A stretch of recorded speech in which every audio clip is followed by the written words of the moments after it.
Just a reminder that all proceeds from our channel are donated to charity. Please help us help others by giving us a thumbs up, commenting, or subscribing to our channel. Your support makes a difference.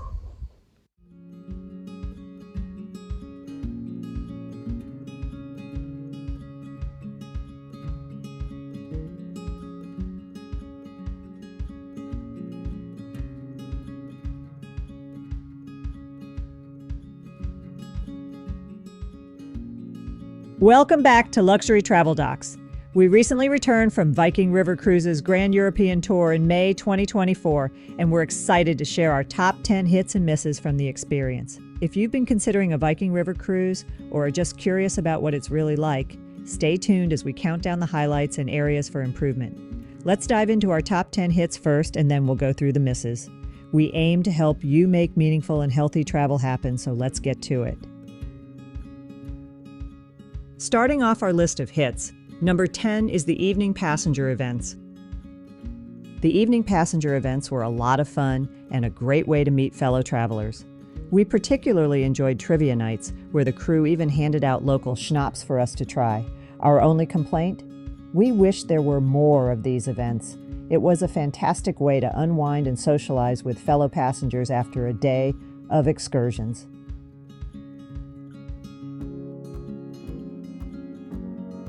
Number 9 is Viking's adults-only policy. With no passengers under 18, the atmosphere on board was calm and relaxed, perfect for those who enjoy a peaceful vacation without the hustle and bustle that kids might bring. We do enjoy spending time with children, but we personally prefer an adult-focused environment for our trips. However, if you're planning a family vacation, this adults-only policy might not be the best fit for you. At number 8, we loved the casual vibe. There's no need for formal wear, which means packing light and enjoying a relaxed atmosphere on board. Comfort is key, and Viking nails it with their laid-back approach. On our cruise, we saw people in jeans, slacks, even shorts. You might see the occasional sport coat, but ties were super rare. We made a point to check out the dining room every night, and honestly, no one dressed sloppily, but it was definitely laid back. We did see a difference from Viking Ocean cruises, where passengers were turned away for jeans or shorts. Curious about what to wear on your Viking River cruise? Watch our complete guide to river cruise attire on our channel for all the essential tips and advice you need to ensure you're prepared for every occasion on board and ashore.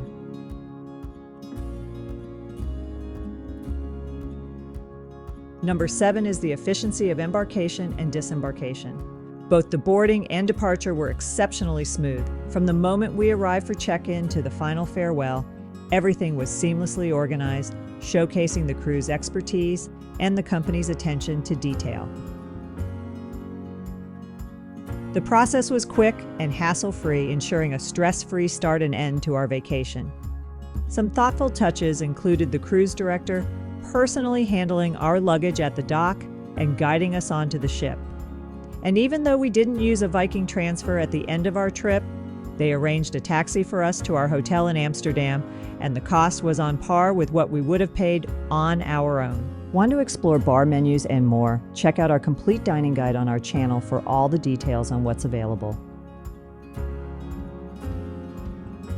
Number 6 is Viking's knack for securing those prime docking spots and even using their own buses at times for excursions. Being one of the original river cruise companies, they've been at this for a while, and it definitely shows. We loved that Viking often docks closer to the heart of the city or town, which means less waiting and more time to explore. It really makes a difference when you can just step off the ship and start enjoying the destination right away. Plus, when they have their own buses ready for excursions like in Vienna, it makes the whole experience even more seamless.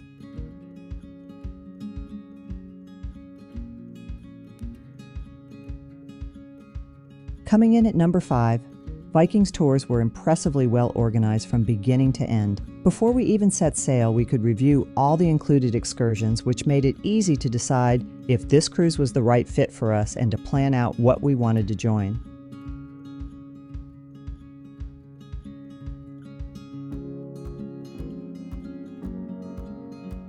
On board, getting tour tickets was a breeze, and our group was automatically linked for every tour. Each tour was meticulously planned, from the timing and transportation to the guides. Everything ran smoothly from gathering at meeting points to boarding the buses. The tours themselves were informative and well-paced, letting us fully enjoy each destination. But stay tuned because there are a few things about the included tour options that we didn't love, and we'll cover those in our top 10 dislikes.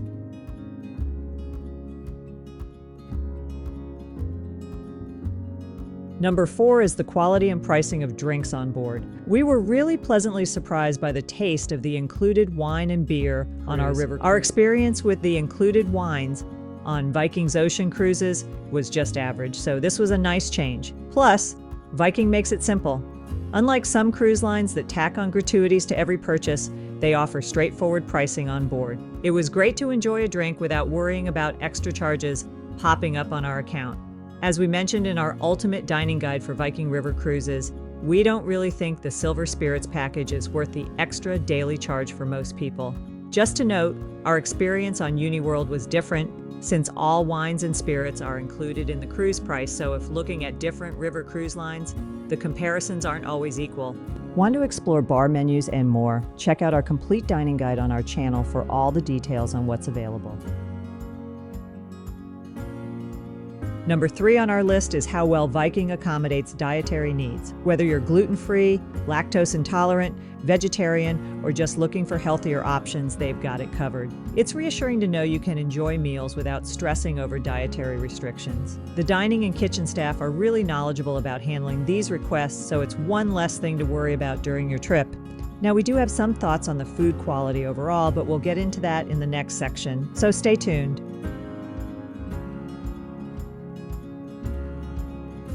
Check out our ultimate Viking River Cruise dining guide video to explore all the venues and menus from our trip. And our number 2 like is the variety of cabin choices. Viking offers a range of rooms to suit different preferences and budgets, from spacious suites to simple verandas, French balconies, and even swan-level standard rooms. This flexibility allows passengers to choose the accommodation that best fits their needs. For us, we're not too concerned about having a balcony because we spend a lot of time on the top deck or in the public spaces, but it's great for those who do prioritize that extra space or view. Will you always have a view? Stay tuned. Watch our detailed walkthrough videos on all cabin categories now on our channel.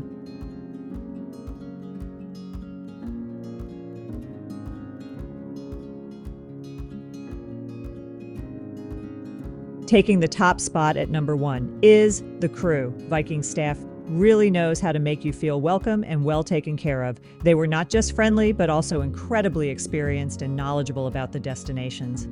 You could tell they genuinely enjoyed what they were doing, and they went out of their way to accommodate every passenger's needs. This level of service truly enhanced our overall experience on the cruise, and we can't thank them enough.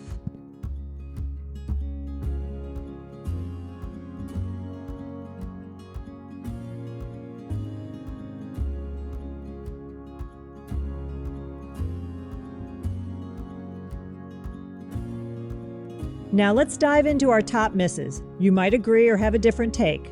Share your thoughts in the comments below.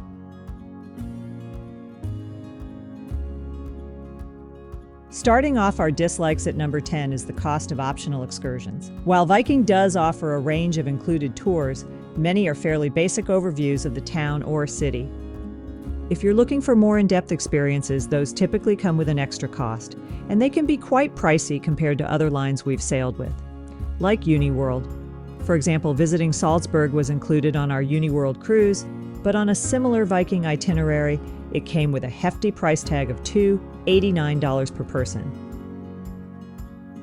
Unfortunately, while you can see included tours before you book, the prices of optional tours can't be seen on vikingcruises.com. Our group actually opted to book Viator tours in cities like Nuremberg and Vienna. We were able to get private tours of the same locations for less money. Our next few dislikes may not be something all of you agree with, but are important to us. Number 9 on our list of dislikes is the lack of a gym. For those of us who like to keep up with our fitness routines even on vacation, not having a fitness facility on board was a downside. A small gym or even a designated exercise space would have been a great addition, especially on longer cruises. While we were able to walk on the top deck, run in town and bring exercise bands to keep up with our resistance training, even a small gym would be great for many reasons, such as when the top deck was closed for 5 days straight due to bridge clearance concerns.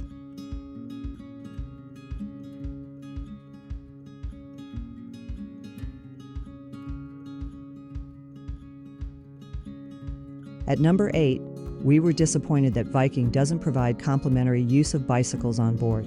Many river cruise lines offer this feature, and it's a fantastic way to explore certain ports at your own pace.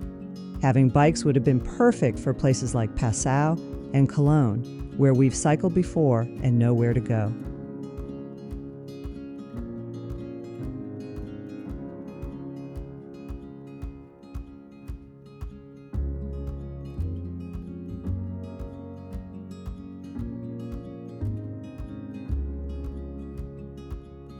Number 7 is the lack of a pool.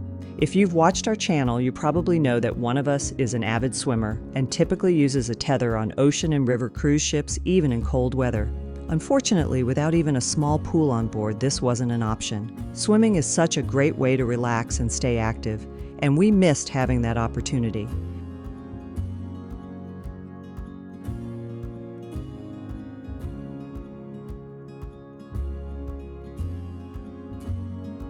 Number 6, the food quality. While Vikings' cuisine was generally good and they were able to accommodate special dietary requirements, the food wasn't outstanding. We experienced some overcooked dishes, particularly meats, and wondered if some of the food was pre-prepared due to the small kitchen size.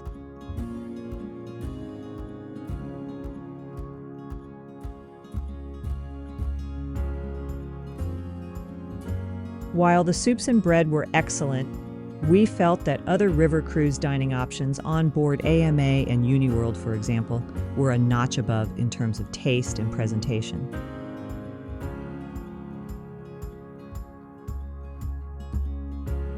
Coming in at number 5, the lack of self-service laundry facilities was inconvenient. For longer cruises, having the ability to do your own laundry is a real plus. While laundry services are available, they can be pricey, and the option to do it yourself would be much more convenient for passengers.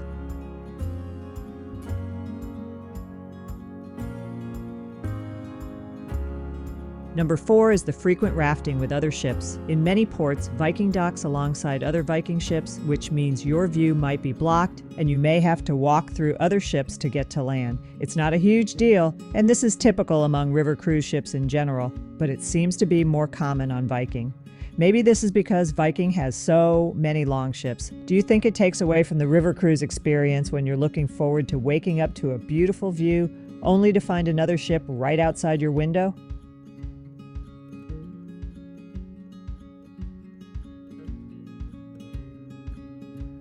At number 3 is standard for river cruises, but it's worth mentioning.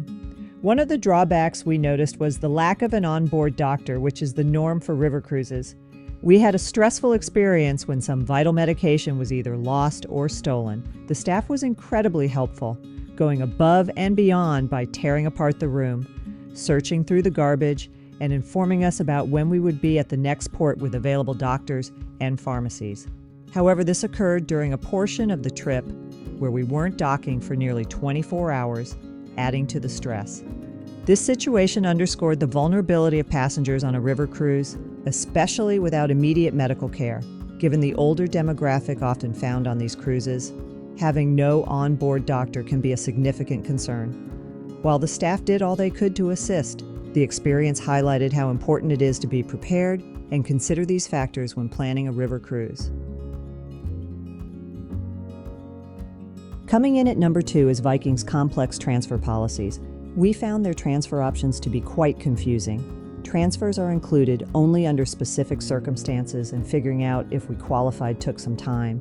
And in the end, we didn't. To sum it up, and this is not exhaustive, you qualify for a transfer if you've booked an Explorer Suite, a cruise extension, or Viking Air without any deviations to the schedule. We actually dedicated an entire part of one video just to explain this to our viewers. In comparison, we felt that UniWorld was more straightforward with their transfer inclusions, which made planning a lot easier.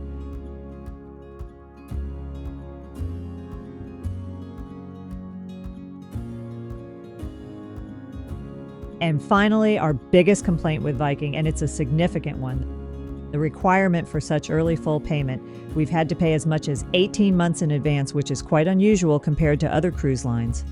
While there are options to cancel and get a refund, it's still frustrating to have a large sum of money tied up for such an extended period. This policy applies to all Viking cruises, whether river, ocean, or expedition. It's definitely something to keep in mind, especially if you're not keen on making such an early financial commitment. That wraps up our hits and misses from our Viking River cruise. If you enjoyed the video, give us a thumbs up, subscribe, and share your thoughts and experiences in the comments below. We'd love to hear from you. Remember, all profits from our channel are donated to charity, so your support truly makes a difference. Always remember to make meaningful and healthy travel happen, and we hope you're enjoying our review of the Viking Ymir on the Grand European Tour. And we'll see you next time.